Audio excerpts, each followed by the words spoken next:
Assalamualaikum warahmatullahi wabarakatuh. Salam sehat kawan bugar. Semoga sehat selalu dan tetap produktif untuk mempersiapkan reakreditasi puskesmas. Saya akan terus menemani teman-teman belajar bareng tentang standar instrumen akreditasi puskesmas.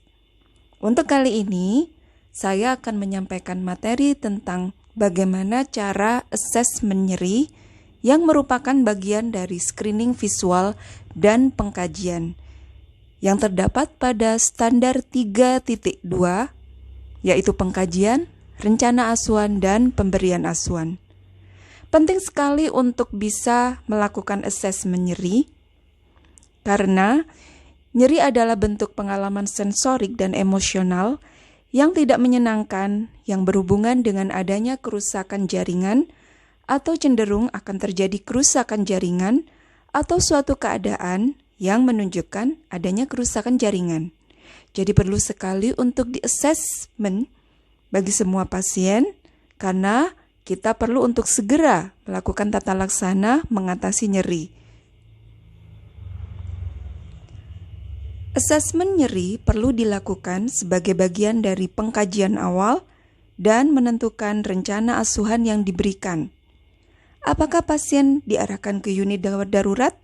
Bila memang intensitas nyeri yang dirasakan oleh pasien terasa berat, sangat mengganggu, bahkan menimbulkan shock neurologik atau pasien sampai pingsan. Ini artinya nyeri sudah membahayakan bagi pasien. Apakah pasien hanya membutuhkan layanan rawat jalan biasa? Ataukah pasien perlu dirujuk?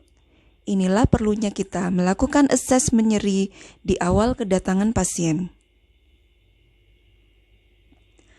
Ada beberapa teknik asesmen nyeri yang dapat dipilih oleh teman-teman di puskesmas.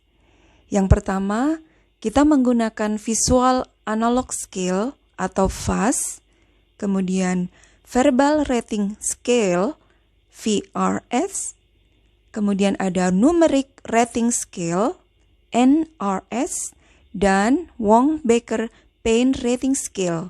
Salah satunya dapat teman-teman pakai untuk menjadi prosedur asesmen nyeri dan dibuatkan formnya. Seperti apa sih caranya? Saya jelaskan satu persatu.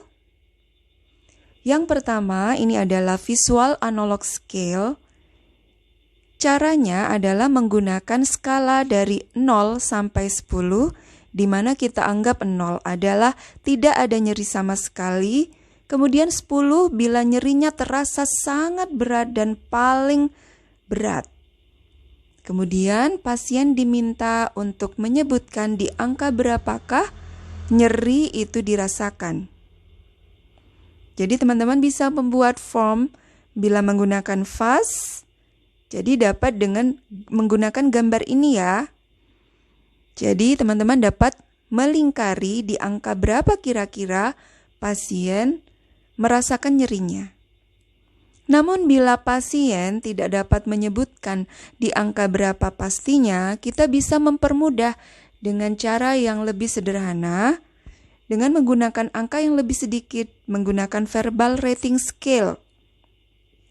Di sini, pasien cukup menyebutkan apakah tidak ada nyeri sama sekali, apakah nyerinya ringan atau biasa, apakah agak nyeri. Jadi kita bisa merasakan juga yang dirasakan pasien ya. Kalau pasien sudah bilang agak nyeri nih dan terganggu dengan yang dirasakan, mungkin ini termasuk yang moderate pain. Atau terasa sangat nyeri, pasien sampai tidak tahan, pasien sampai pingsan atau tidak dapat berdiri, jadi harus berbaring, itu artinya severe pain. Lebih mudah bukan? Untuk verbal rating scale. Yang berikutnya, ada cara atau teknik menggunakan numeric rating scale. Di sini cukup menggunakan angka 0, 5, dan 10. Di mana 0 itu adalah tidak nyeri sama sekali, kemudian 5 adalah moderate pain atau nyeri yang sedang-sedang saja, agak nyeri gitu ya. Atau Poinnya 10, worst possible pain. Jadi ini sangat nyeri. Jadi mirip-mirip dengan FAST ya.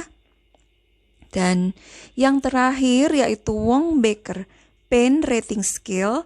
Di sini menggunakan ekspresi wajah atau raut muka.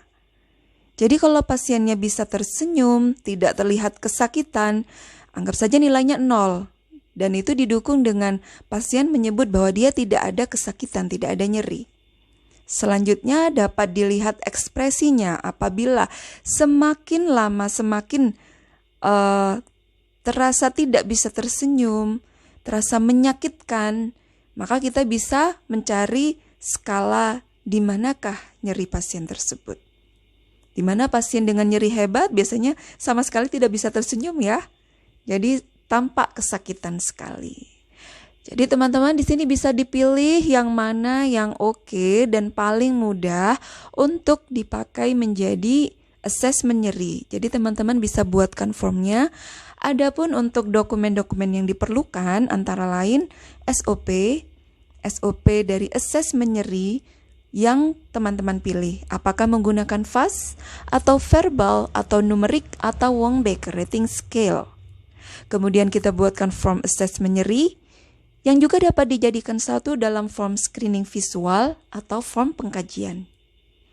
Dan penyusunan rencana asuhan terhadap hasil asesmen nyeri perlu untuk tercatat di dalam rekam medis sebagai bukti bahwa teman-teman telah melakukan asesmen nyeri. Baiklah teman-teman, demikian untuk materi asesmen nyeri kali ini.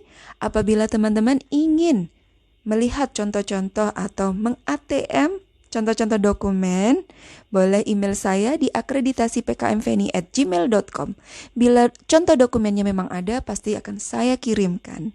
Terima kasih teman-teman, semoga bermanfaat dan tetap semangat. Wassalamualaikum warahmatullahi wabarakatuh.